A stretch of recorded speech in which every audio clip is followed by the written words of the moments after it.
Between 1788 and 1868, around 164,000 convicts were transported from Britain and Ireland to the colonies of what became known as Australia.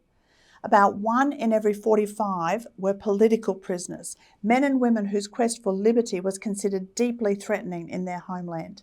They included Liberals, Democrats, Republicans, trade unionists, journalists, intellectuals, Irish revolutionaries. I'm going to give you a little bit more information about these convicts shortly, but my point is, as these men and women stumbled, shackled, onto our shores, the ideals they brought with them were imbibed into our national psychology and culture. Is it any wonder then that we are a nation of people who are known as a bastion of democracy, who believe in equal rights and opportunities, and who value freedom above just about anything else? There's no doubt that the freedom we enjoy is the envy of many around the world, and I thank God for the privilege of being born here. However, as Nelson Mandela said, freedom can never be taken for granted. Each generation must safeguard it and extend it. And right now, many Australians are increasingly concerned by very real threats to the basic freedoms that we take for granted. It is incumbent then on our generation to safeguard and extend the freedom that we have enjoyed for the benefit of our nation's children and grandchildren. So what particular freedoms am I referring to? I want to draw your attention to 3 areas of inquiry currently being undertaken by our government: a review into Australia's human rights framework, a new religious discrimination bill, and an inquiry into religious schools and other educational institutions. So firstly, the human rights framework. The Attorney-General has initiated a review of Australia's human rights framework in order to assess whether it remains fit for purpose. Steering the project is the Australian Human Rights Commission. And there are 2 things made clear from what is an unusual rewriting of fundamental human rights in their consultation paper. 1, they intend to downgrade protection for freedom of thought, conscience and religion, downgrade it. And 2, they strongly favour the concept of freedom from discrimination and a new right not to be treated in a degrading way.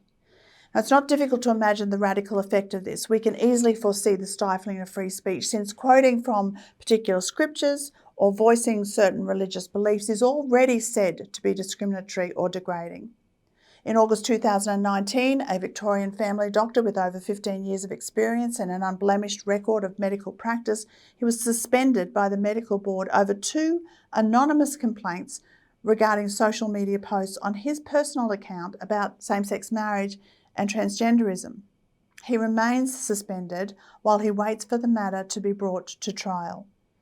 But the ramifications will go much further in our day, where even informal help like prayer or parental support for children, if it reflects a traditional view of gender or sexuality, is banned under Victoria's conversion therapy laws on the basis that it is discriminatory or degrading. The Commission's proposals will be far-reaching, since public authorities will have to meet these new standards. International human rights conventions would no longer determine the meaning of the human rights to which Australia should aspire. Rather, it will be the Commission's own rewritten version, which sadly appears to be the product of socially progressive activists. Newly devised guidelines, policies and inclusion programs will increasingly influence and radically change every aspect of the work of public authorities. Now, the report is due to be presented to our government in 2024. Next, the Religious Discrimination Bill. What appears straightforward, a bill to make it unlawful to discriminate against a person on the basis of their religious belief or religious activity, has ended up being extremely complicated.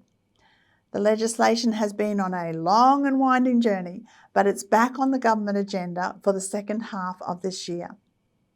Now, over 61% of Australians identify as religious, and both major parties are in furious agreement over the need for the protection of their right to do so. Still, for 5 years now, the legislation has remained in the too hard basket. Australians who identify as having no religious affiliation are in the minority, and those who oppose religious freedom laws, including some members of Parliament, represent an even smaller minority. But increasingly, the belief is being perpetuated that religion is a societal harm. Now, this is based on the proposition that harm is equated with offence. And elements of, let's say, Christian teaching, for instance, on sin, or the binary nature of male and female, or the idea that sex should be kept for marriage between one man and one woman, this is offensive to some and therefore harmful. We are losing the ability to agree to disagree respectfully, to live and let live, or even the Aussie mantra of no worries, mate, she'll be right. It's an important lesson for all of us. Jesus said, love each other as I have loved you. He said, do to others as you would have them do to you. And he said, do everything in love. The Apostle Paul said we should speak the truth in love, and this is so important. But Paul also wrote that we should pray for kings and all those in authority, that we may live peaceful and quiet lives in all godliness and holiness. Well, the life of Christian business leader Andrew Thorburn was anything but peaceful and quiet last year when he was hired as CEO of the Essendon Football Club, and then he was fired within 24 hours because of his association with a church that had expressed biblical opinions on sexuality. And with Thorburn's case one example of many, it has become increasingly important for Prime Minister Albanese to fulfil his commitment to protect Australians of faith from discrimination. It's not about protecting one group of Australians. It's much, much bigger than that, because this impacts every single Australian's right to freedom of speech, conscience and belief. It's a basic freedom to believe or not to believe. But details on draft legislation are scarce and opponents are vocal. A government agency that appears set on limiting religious freedoms in Australia is the Australian Law Reform Commission, the ALRC.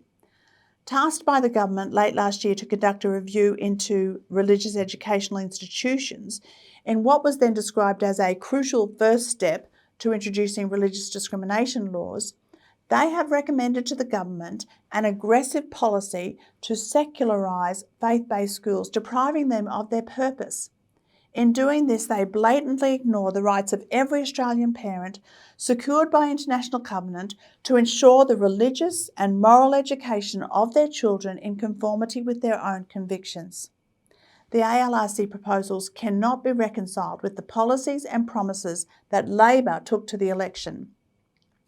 For instance, a recurring theme of their paper is that the rights of non-religious staff to teach in faith-based schools should have precedence over the rights of faith-based institutions and parents. The proposals also allow faith-based schools to segregate boys and girls for prayers, but is silent on whether girls will have to accept female-identifying teenage males in their change rooms for swimming, gym or sport. It is completely untenable for the law to allow segregation of males and females for the purposes of prayer, because this is about religion, while denying that the right of adolescent girls not to have to undress in front of adolescent males can also be based on religious precepts.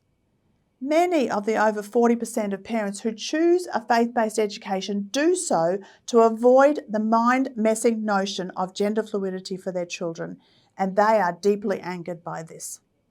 Not only would the proposed reforms, if adopted, be a major blow to authentic faith-based education in Australia, it would lead to us being in breach of our obligations under the International Covenant on Civil and Political Rights. Australians can and should expect better.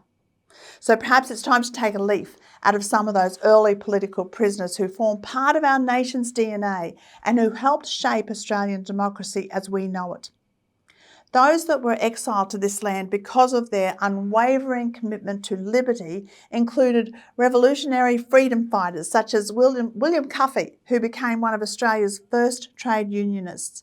Thomas Muir was a gifted lawyer who made the case for freedom and liberty in the colonies. Then we have Kevin O'Doherty. He was a young medical student. He raised all sorts of issues of colonisation, including criticising the treatment of Indigenous Australians.